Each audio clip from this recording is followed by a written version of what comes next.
कि अगर हमें ऊंचे ते ऊंची सदगति प्राप्त करना है तो क्या करें? ऊंचे ते ऊंचे भगवंत को पहचाने, जो इस संसार में प्रैक्टिकल शरीर की इंद्रियों के साथ पार्ट बजाता है और मनुष्य आत्माओं को अपने संग के रंग में लेता है।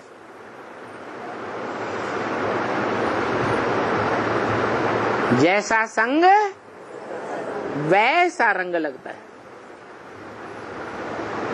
अगर सूर्यवंशी बाप को पहचान करके सूर्यवंश का रंग लेंगे तो सूर्यवंशी आत्मा बनेंगे। कभी भी किसी भी जन्म में कोई दूसरे धर्म वालों के सामने नजर नीची नहीं झुकाएंगे। क्या कहा? झुकेंगे? नहीं झुकेंगे।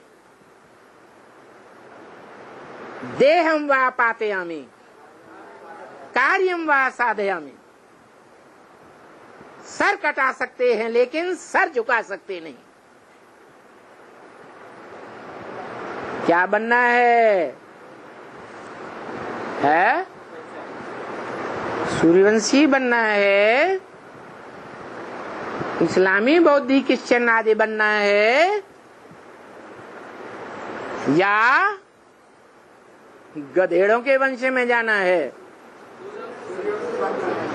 बनना है तो सूर्यवंशी बनना है। कैसे बनेंगे? एक बाप नहीं, बाप तो 84 जन्म में 84 भी होते हैं। कोई भी एक बाप को चुन लो। चुनेंगे? नहीं चुनेंगे। तो कौन से बाप को चुनेंगे?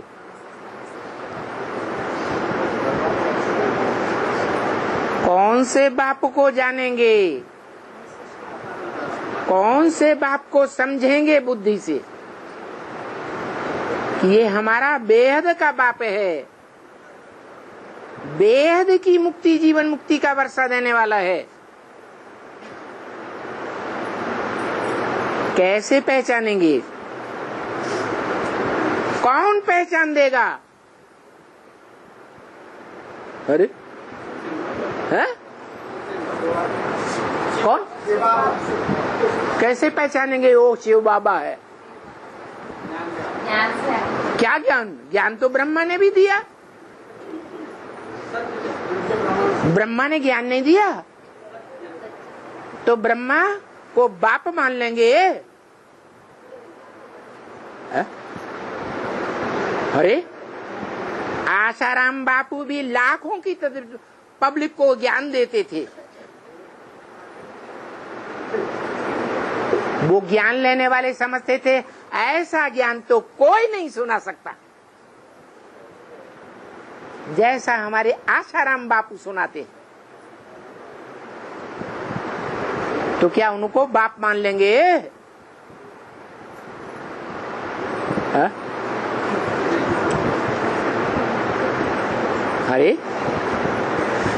अरे मनुष्य सृष्टि का जो बाप इस मनुष्य सृष्टि में तीनों काल में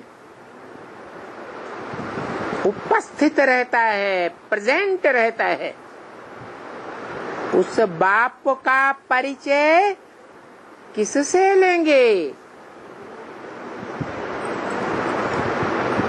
कौन देगा उसका परिचय? अरे है शिव बाबा देंगे। वो शिव बाबा के बारे में तो कह रहे हैं, उस शिव बाबा को कैसे पहचानेंगे? शिव बाबा की पहचान कौन देगा कि ये है शिव बाबा? या कहने मात्र से, सुनाने मात्र से मान लेंगे? क्या प्रूफ है? गीता में क्या अव्यक्त मूर्ति? वो तो शिवलिंग रखा हुआ, वो शिव बाबा है, वो शिव बाबा है, वो कागज का बना हुआ रखा है। हाँ, फिर कैसे जानेंगे? वो अव्यक्त मूर्ति है, उसको हाथ पांव नाक आंख कान नहीं दिखाई पड़ते। वो मूर्ति तो है लेकिन हाथ पांव नाक आंख कान नहीं दिखाई पड़ते, इसलिए अव्यक्त है। वो है कागज वाला, भक्ति मार्ग में पत्थर वाला मानते हैं। आप कैसे मानेंगे? अरे क्या ज्ञान?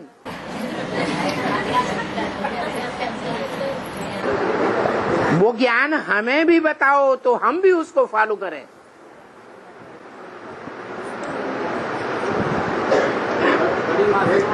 है आप सदगुरु एक ही दर्शन में आते हैं। आप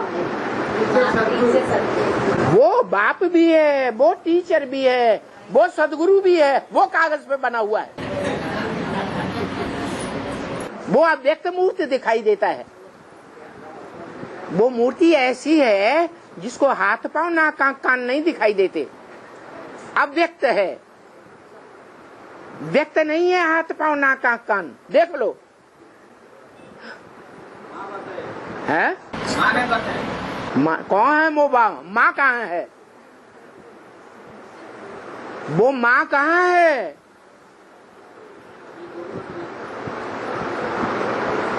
हे प्रभु, कहाँ चक्कर में डाल दिया।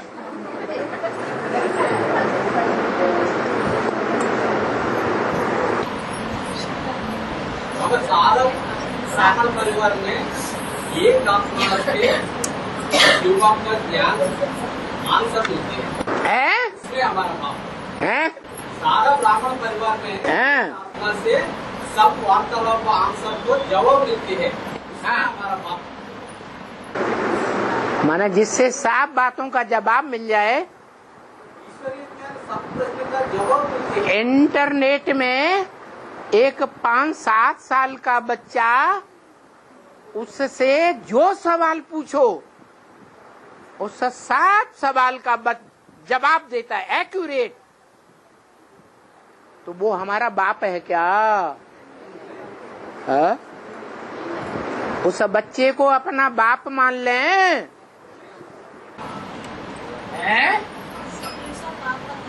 हाँ, आज में मध्य में अंत में भी एक ही पर्सनालिटी में आते हैं। आप टीचर सदगुरु पात्र एक ही पर्सनालिटी में आते हैं। हाँ, मुरली का आदर से मध्य देश में आते हैं, मगर बच्चे उनका गाँव में गंदे गाँव में आते हैं। एक व्यक्तित्व में एक में आज में ये बाप का पाठ है, मध्य में टीचर का पाठ है, अंत में सदगुरु का पाठ है। हाँ। तीनों काल के प्रूफ है। ये प्रकार प्रूफ कहाँ है? सदगुरु तो अभी पाठ ही शुरू नहीं हुआ। नहीं होगा। टीचर का पाठ चल रहे हैं, अंत में सदगुरु का पाठ चल रहे हैं। नहीं चल रहे अभी सदगुरु शुरू ही नहीं हुआ। चलेंगे। हाँ, चलेंगे। अंत में सदगुरु का पाठ चलेंगे। हाँ, अभी भी टीचर का पाठ चलेंगे। वो कैसे माने कि यही टीचर है? सबसे अच्छी व्याख्या देता है।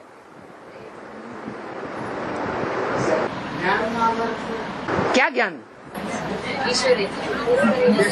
गीता का श्लोक आदर्श, मुरली का आदर्श। गीता का क्या श्लोक है जिस श्लोक से ये पहचाना जाए कि यही मनुष्य सृष्टि का बैठ गया?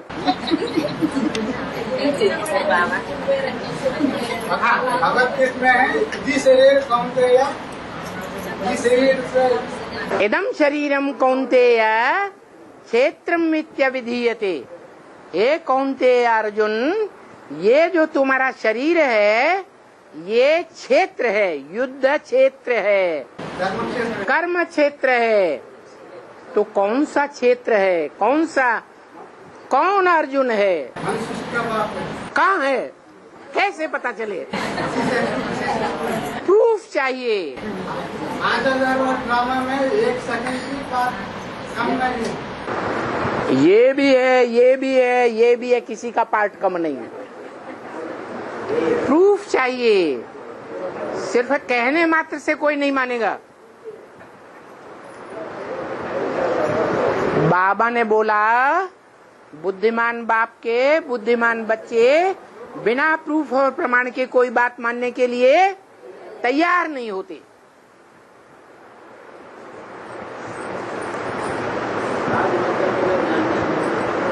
हाँ, बताया कि बेहद के बाप का परिचय बेहद के बाप के सिवाय कोई नहीं दे सकता।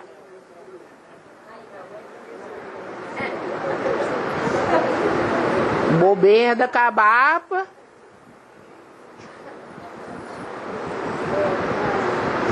भारत में ढेर के ढेर मंदिर हैं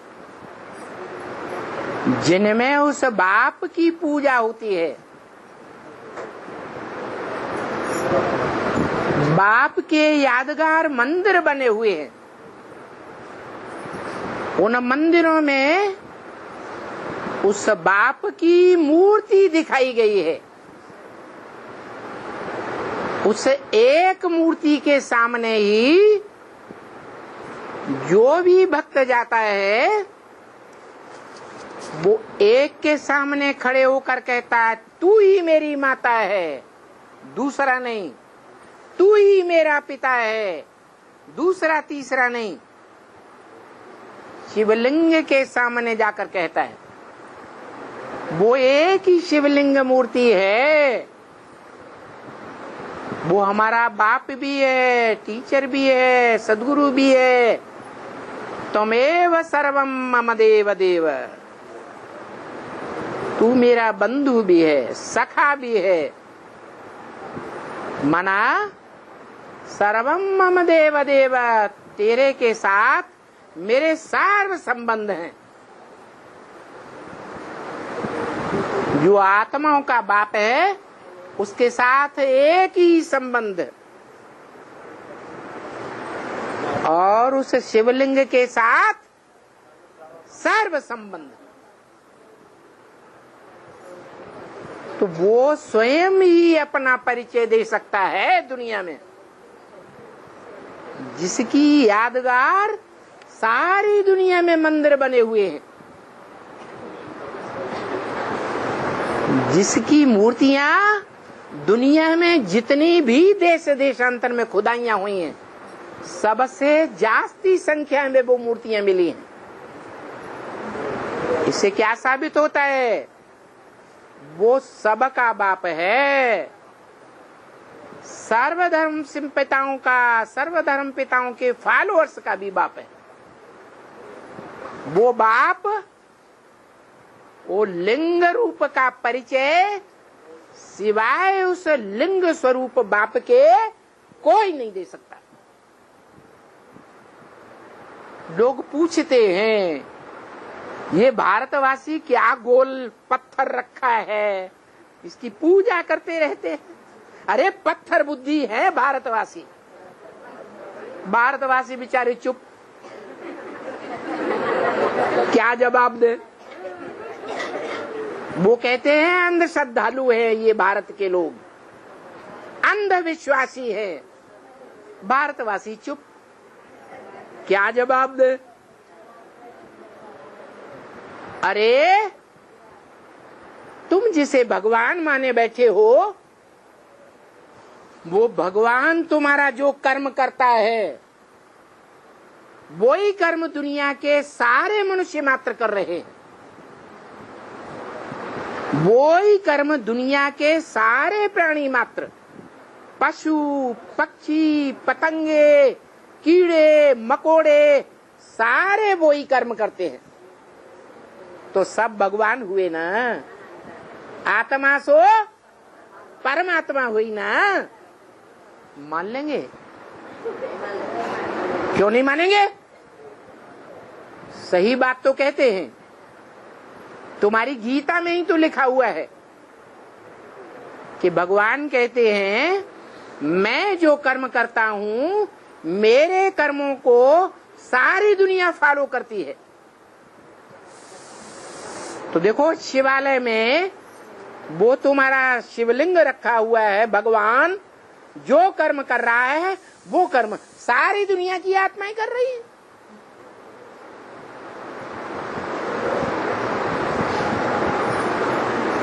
तो इस बात को मान लें कि सभी आत्माएं सो परमात्मा है? नहीं, क्यों नहीं है? सब नीचे गिर जाते, सब नीचे गिर जाते। वो नहीं नीचे गिर रहा है, वो गड्ढे में नहीं जा रहा है। अरे दिखाई नहीं पड़ता है? आत्मा तो परमात्मा एक आत्मा है। 5000 वर्ष ड्रामा में एक सेकंड बाद हम नहीं होते। वो ही तो सवाल है, वो एक कौन है जो उसका असली परिचय देता है? वो है कौन? बाप का परिचय बाप के सिवाय कोई नहीं दे सकता। वो बाप ही बताता है कि आत्मा, हर आत्मा परमात्मा नहीं, और हर आत्मा की यादगार वो नहीं। हर आत्मा की यादगार मंदिर, वो क्या नाम, खुदाइयों में नहीं मिलेगी। उस एक आत्मा की ही यादगार है जो दुनिया के सभी शिवालयों में देखी जा सकती है, और वो सृष्टि के आदिकाल की बात है। सृष्टि के आदिकाल में, कलयुग के अंत में, झूठ खंड के अंत में, उस सत्य बाप ने ही सच्च खंड बनाया था, सत्य युग बनाया था। वो हेवनली गॉडफादर है। दो रूप हैं उसके, एक आत्मिक रूप बिंदु और दूसरा बड़ा रूप लिंग। वो है माता का यादगार। माता पहले कन्या होती है, छोटा रूप होता है। जब माता बनती है तो चौड़ी होती जाती है, तो वो बड़ा रूप है माता का यादगार। एक ही है जो माता भी है सारी सृष्टि की, सारी सृष्टि का पिता है। सब पिता नहीं होते हैं, ब्रदरहुड कभी नहीं होता है। सब ब्रदर फादर होते हैं क्या? फादर तो एक होता है, वो फादर ही है जो आकर अपना परिचय देता है कि मैं कैसे शिवलिंग स्वरूप हूँ, लिंग रूप हूँ। भले गड्ढे में रखा हुआ दिखाया जाता है तो भी पतित नहीं हूँ, शक्ति क्षीण नहीं होती है। वो कभी पतित नहीं होता।